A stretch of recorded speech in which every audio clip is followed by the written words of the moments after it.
Friends, అందరికీ నమస్కారం. ఇప్పుడే అందిన వార్త. ఈపీఎఫ్ఓ పెన్షనర్లకు కనీస పెన్షన్ రూపాయలు 7,500 కేంద్రం కీలక నిర్ణయం. ఇక ఈ వీడియోని పూర్తి సమగ్రమైన సమాచారం కూలంకషంగా తెలుసుకునే ప్రయత్నం అయితే చేద్దాం. ఇక ఎవరైతే మొదటిసారిగా మన ఛానల్ని చూస్తున్నట్లయితే లైక్ చేయండి ఫ్రెండ్స్. అదేవిధంగా మీ బంధుమిత్రులందరికీ కూడా ఈ సమాచారం చేరవేయండి.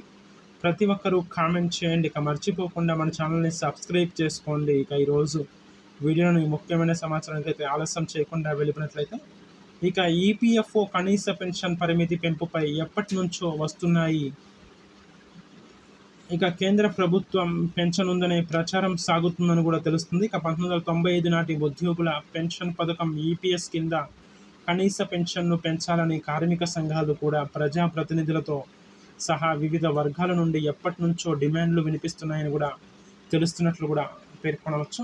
ఇక కార్మిక సంఘాలు ఆందోళనలు కూడా పలుమార్లు చేపట్టి ప్రభుత్వ దృష్టికి తీసుకెళ్లాయని కూడా తెలుస్తుంది. ఇక ప్రస్తుతం ఈ పథకం కింద కనీస పెన్షన్ నెలకు రూపాయలు 1000గా ఉంది. ఇప్పుడు వైద్య నిత్యావసర సరుకుల ఖర్చులు పెరగడంతో రూపాయలు 1000 సరిపోవడం లేదు. దీంతో 7,500కు పెంచాలని కార్మిక సంఘాలు డిమాండ్ చేస్తున్నాయని కూడా చెప్పుకోవడంలో ఎలాంటి నిస్సందేహం లేదని కూడా పేర్కొనవచ్చు. ఇక ఈపీఎఫ్ఓ కనీస పెన్షన్ను పెంచాలని కార్మిక సంఘాలు, ప్రజా ప్రతినిధులు ఇక వివిధ వర్గాల నుంచి ప్రభుత్వానికి విజ్ఞప్తులు అందినట్లు కార్మిక ఉపాధి శాఖ మంత్రి సహాయ మంత్రి శోభా కరందాజ్లే తెలిపారని కూడా తెలుస్తుంది. అయితే ఉద్యోగుల పెన్షన్ పథకం అనేది సామాజిక భద్రతా పథకం.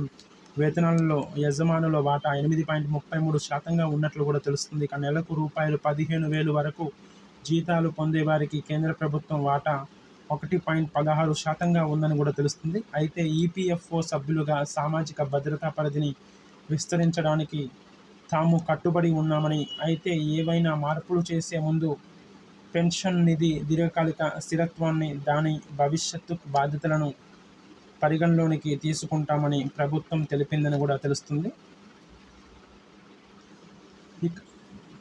ఇక పెన్షనర్ల నుండి డిమాండ్లు ఇవే విషయంలో భాగంగా కనీస నెలవారీ పెన్షన్ను రూపాయలు 7,500కు పెంచాలని డిమాండ్ చేస్తున్నట్లు కూడా తెలుస్తుంది. ఇక ద్రవ్యోల్బణానికి అనుసంధానం చేయాలని కోరుతున్నారు.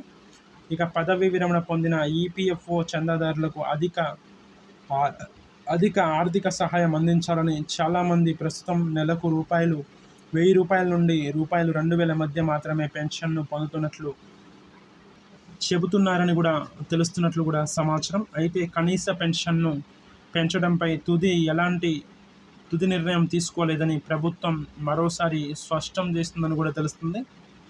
ఇక అయితే కనీస పెన్షన్ను పెంచడంపై ఎలాంటి తుది నిర్ణయం తీసుకోలేదని ప్రభుత్వం మరోసారి స్పష్టం చేస్తుందని కూడా చెప్పుకోవడంలో ఎలాంటి నిస్సందేహం లేదని కూడా పేర్కొనవచ్చు. ఇక ఉద్యోగుల పెన్షన్ ఫండ్ ఆర్థిక పరిస్థితి స్థిరత్వాన్ని దృష్టిలో ఉంచుకొని మాత్రమే ఏ పెంపునైనా పరిగణించాల్సి ఉంటుందని అది స్పష్టం చేస్తుందని కూడా తెలుస్తున్నట్లు కూడా సమాచారం.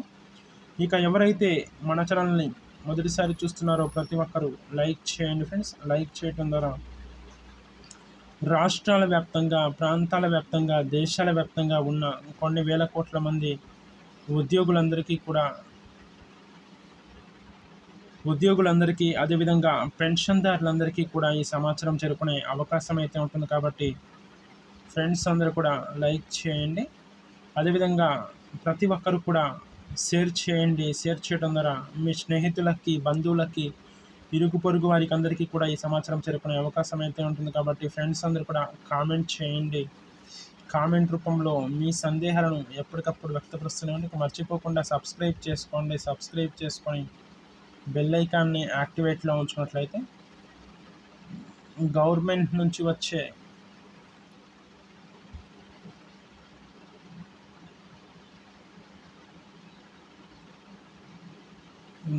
నుంచి వచ్చే ముఖ్యమైన సమాచారం ఎప్పటికప్పుడు వీడియో రూపంలో కానీ లేదా నోటిఫికేషన్ రూపంలో కానీ రావటం అనేది జరుగుతుంది.